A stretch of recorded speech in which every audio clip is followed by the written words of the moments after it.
Party 365 दिन चलने वाली पार्टी है। ये कोई चुनाव में कुकुर मुक्के की तरह से खड़ी होने वाली पार्टी नहीं है।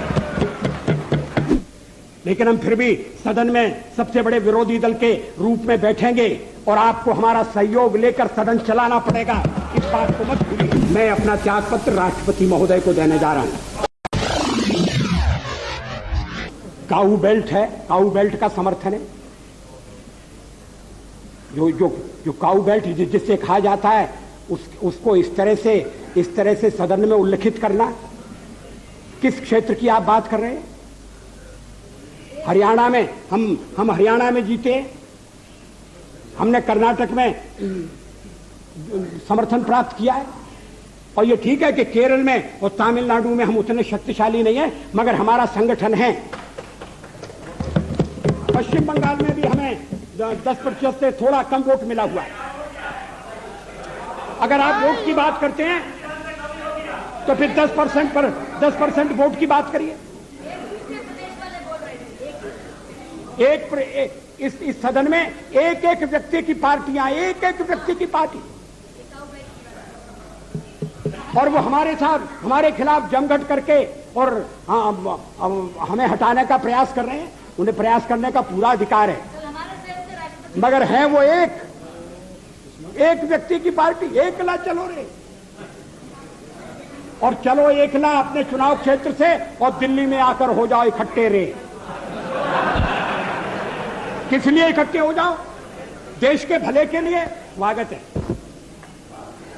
हम भी अपने ढंग से देश की सेवा कर रहे हैं, और अगर हम देशभक्त न होते और अगर हम निस्वार्थ भाव से राजनीति में अपना स्थान बनाने का प्रयास न करते, और हमारे इन प्रयासों के पीछे 40 साल की साधना है। ये कोई आकस्मिक जनादेश नहीं है, कोई चमत्कार नहीं हुआ है। हमने मेहनत की, हम लोगों में गए, हमने संघर्ष किया है। पार्टी 365 दिन चलने वाली पार्टी है। ये कोई चुनाव में कुकुर मुक्के की तरह से खड़ी होने वाली पार्टी नहीं है। और आज हमें अकारण कटघरे में खड़ा किया जा रहा है, क्योंकि हम थोड़ी ज्यादा सीटें नहीं ले सके। हम मानते हैं हमारी कमजोरी है, हमें बहुमत मिलना चाहिए। राष्ट्रपति ने हमें अवसर दिया, हमने उसका लाभ उठाने की कोशिश की है। हमें सफलता नहीं मिली, वो अलग बात है। लेकिन हम फिर भी सदन में सबसे बड़े विरोधी दल के रूप में बैठेंगे और आपको हमारा सहयोग लेकर सदन चलाना पड़ेगा। इस बात को मत भूलिए। मगर सदन चलाने में और ठीक तरह से चलाने में हम आपको पूरा सहयोग देंगे, ये आपको आश्वासन देना चाहते हैं। मगर सरकार आप कैसी बनाएंगे, वो सरकार किस कार्यक्रम पर बनेगी, वो सरकार कैसी चलेगी, मैं नहीं जानता। लेकिन जहां तक दलितों का सवाल है, शेड्यूल कास्ट के टोटल मेंबर्स हैं 77, और उनमें से 29 मेंबर्स बीजेपी के चुने गए।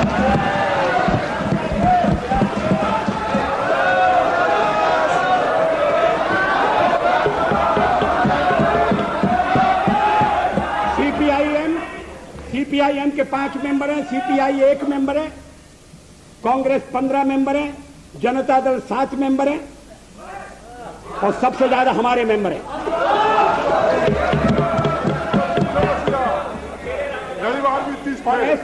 एसटीसी में भी, शेड्यूल ट्राइब्स में भी total number of seat is 41, BJP 11। हमारा जनाधार नहीं है, हमें लोगों का व्यापक समर्थन प्राप्त नहीं है। अगर आप हमें छोड़कर सत्ता बनाना चाहते हैं और आप समझते हैं कि वो सरकार टिकाऊ होगी, मुझे तो उसके टिकने के लक्षण नहीं दिखाई देते। वो पहले तो उसका जन्म लेना कठिन है, जन्म लेने के बाद जीवित रहना कठिन है, और ये सरकार अंतर विरोधों में घिरी हुई देश का कितना लाभ कर सकेगी, ये एक प्रश्नवाचक चिन्ह है। हर बात के लिए आपको कांग्रेस के पास दौड़ना पड़ेगा, और जब आप उन पर निर्भर हो जाएंगे अभी तो मैं नहीं जानता, पहले चर्चा हुई थी, कुछ शर्तें लगाई जा रही, फिर चर्चा हुई कि कोऑर्डिनेटिंग कमेटी बनाना पड़ेगी।